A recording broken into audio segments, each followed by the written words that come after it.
Bismillahirrahmanirrahim. Assalamualaikum warahmatullahi wabarakatuh.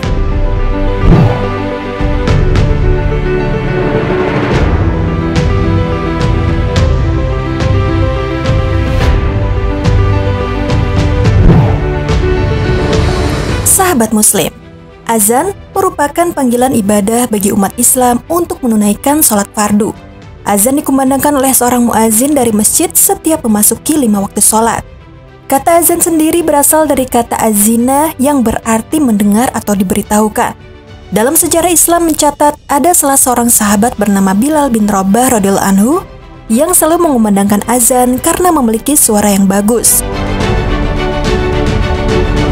Lantas, apakah azan untuk sholat juga pernah dikumandangkan oleh Nabi SAW semasa hidupnya? Jika tidak pernah, mengapa Nabi tidak pernah mengumandangkan azan untuk sholat? Berikut ini penjelasannya. Simak terus video ini, namun sebelum lanjut ke videonya silahkan tekan tombol subscribe dan tombol lonceng di bawah ini sebagai bentuk dukungan kalian agar channel ini tetap terus menyebarkan informasi seputar Islam. Dan terima kasih untuk yang sudah subscribe.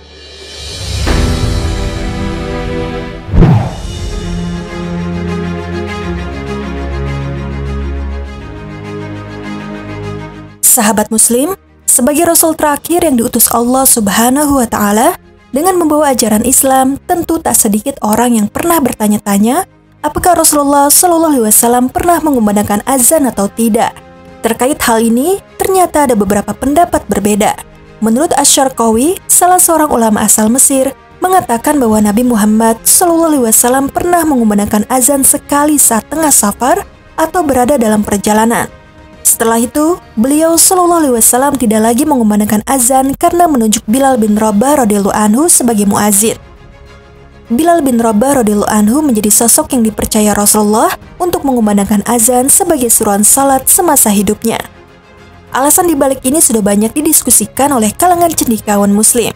Salah satunya, Syekh Asim yang berpendapat Rasulullah tidak pernah azan karena tanggung jawab yang diemban beliau semasa hidupnya untuk umatnya lebih besar. Tanggung jawabnya sebagai khalifah tersebut tidak mungkin diserahkan pada orang lain. Sebab itu, beliau meminta bantuan sahabatnya, Bilal bin Rabah radhiyallahu anhu, untuk mengumandangkan azan sebagai seruan sholat. Di samping itu, ulama fikih pun telah merumuskan hikmah-hikmah di balik alasan kenapa Rasulullah tidak pernah mengumandangkan azan selama mengemban amanat sebagai Rasul. Di antara hikmah tersebut adalah sebagai berikut. Seruan Rasulullah adalah wajib. Hal tersebut dikarenakan panggilan atau seruan dari Rasulullah merupakan hal yang wajib.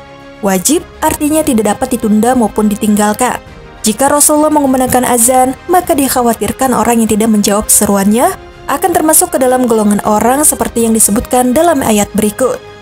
Allah Subhanahu wa Ta'ala berfirman, "Maka hendaklah orang-orang yang menyalahi perintah Rasulullah takut akan ditimpa cobaan atau azab yang pedih." Quran Surat An-Nur ayat 63. Di dalam kitab Mawahibul Jalil oleh Imam Al-Hidbab disebutkan bahwa azan ditinggalkan oleh Rasulullah karena jika beliau mengatakan hayya 'alas shalah dan umat Islam tidak segera melaksanakan, maka mereka akan disiksa sesuai ayat tersebut.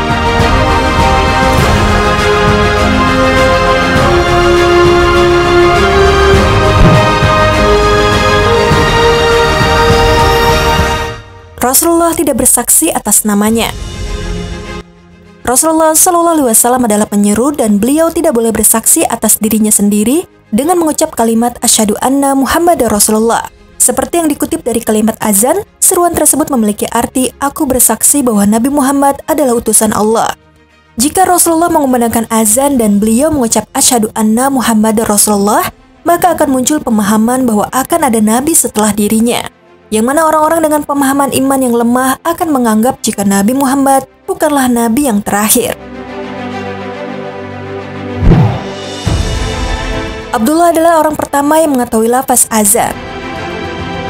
Orang yang pertama kali mengetahui lafaz azan adalah Abdullah bin Zaid radhiyallahu anhu.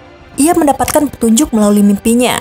Dengan demikian, Rasulullah mewakilkan kepada selain dirinya untuk mengumandangkan azan.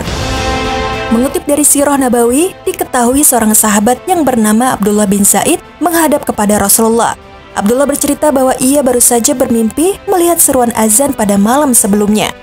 Dalam mimpinya tersebut, Abdullah bin Zaid radhiyallahu anhu didatangi oleh seorang berjubah hijau yang membawa lonceng.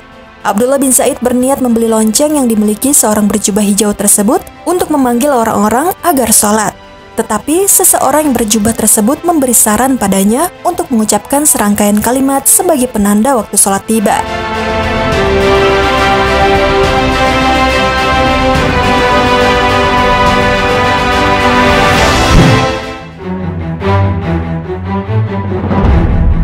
Sahabat Muslim, itulah sejumlah alasan yang menyebabkan kenapa Rasulullah SAW tidak pernah azan untuk seruan salat. Meski beliau tidak melakukannya, beliau beberapa kali telah menyebutkan keutamaan seorang muazin hingga tata cara pelaksanaannya. Sekian video kali ini. Wassalamualaikum warahmatullahi wabarakatuh.